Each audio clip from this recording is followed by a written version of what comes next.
Basically, to disassemble the cartridge, you need 4 simple tools. Basically, a crescent wrench, 5mm Allen wrench, channel locks, and an O-ring pick. To disassemble the cartridge, basically the first thing you want to do is remove the O-ring. Then the cartridge will simply slide out.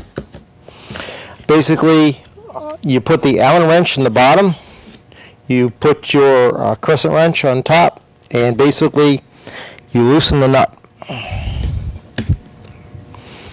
You'll notice that the Allen bolt that holds the valve seat will come apart. Basically, the valve comes off the cartridge. You'll notice that the seat holder has grooves cut in it. That's actually what provides the gas to the balancing piston assembly. This is the balancing piston diaphragm. This is actually the balancing piston itself. In order to remove the balancing piston assembly, you take 2 crescent wrenches, one on the bottom, one on the top, and you loosen the nut. And basically, now you can pull the balancing piston out of the cartridge. There's a small O-ring down here that steals the balancing piston and the stem assembly. You simply take your pick and you pull the O-ring out. To reinstall the O-ring, you take some Parker lube, you put it on the O-ring. You'll notice that there's a groove slot for the O-ring in the cartridge. You basically slide the O-ring in that slot. I like to use the bottom of the stem to help guide it in there a little bit so it doesn't go down inside. Okay. Once the O-ring's installed, you basically take the balancing piston, reinsert it into the cartridge. You then can install the spring and the guide nut.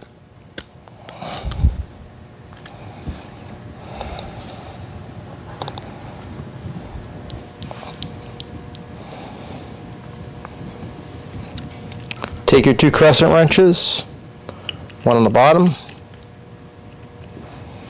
one on the top, snug the nut.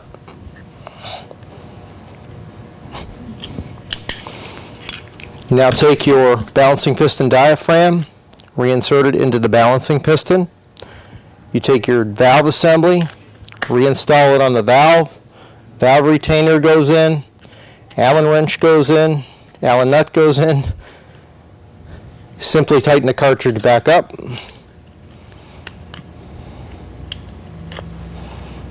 Snug it down.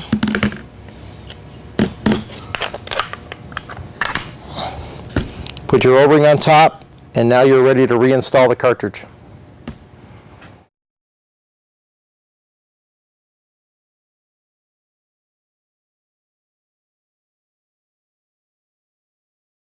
In order to replace the diaphragm on the TRIAS regulator, basically the first thing you have to do is loosen up all the bolts. Then you simply separate the head from the diaphragm assembly. One of the unusual features of the D-valve head assembly, or the TRIAS head assembly itself, is that it has an internal relief valve that can be active or deactivated. If it is an active internal relief valve, it will be marked on the diaphragm head of the regulator. This one is not. So basically, to simply remove the diaphragm, you loosen the nut. You basically unscrew the nut that holds the diaphragm pan down. The spring you see under the nut is your internal relief valve spring.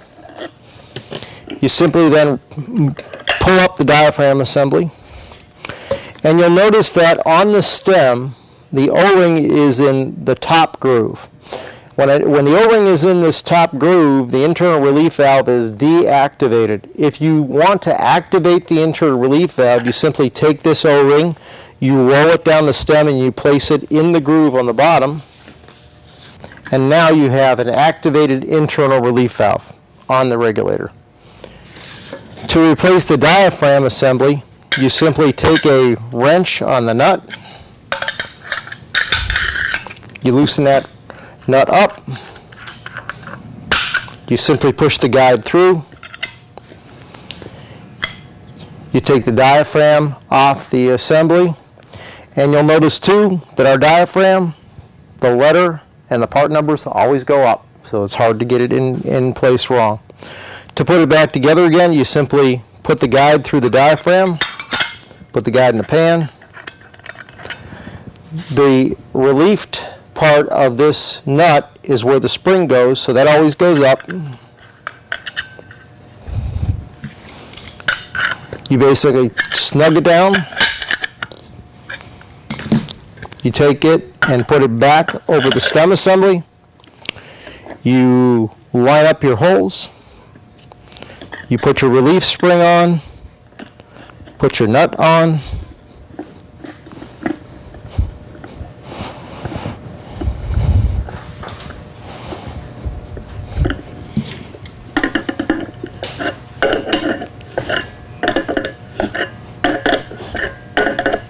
Snug your assembly back up.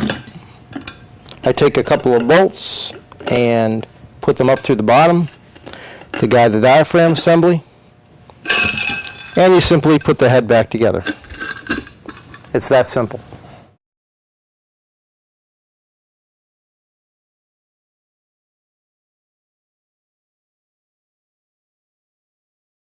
Okay, now that you've done the hard work and repaired the cartridges and the rest of the regulator, now it's time to reassemble it. The first thing you want to do is the sealing component of the TRIAS head is an O-ring that's embedded in the body. So the first thing you want to do is make sure our O-ring's in the body groove. Take a little Parker lube, put it on the O-ring. I'll take the O-ring, slide it in the groove. Generally that Parker lube is enough to hold that O-ring in there for you so it doesn't fall out. Now remember, we're going to put the monitor in first. So basically what I have with me is the monitor cartridge, and with that I have the monitor head. You'll notice that it does say monitor on it. Again, really hard to get these things in the wrong position. So the first thing I'm going to do is make sure my O-ring is mounted on the cartridge. The best way to put this together, and the easiest way I've found, is to simply slip the cartridge in the body assembly like that. Simply slide it in place. Now you can put your washers and your nuts on, and then you can tighten it up.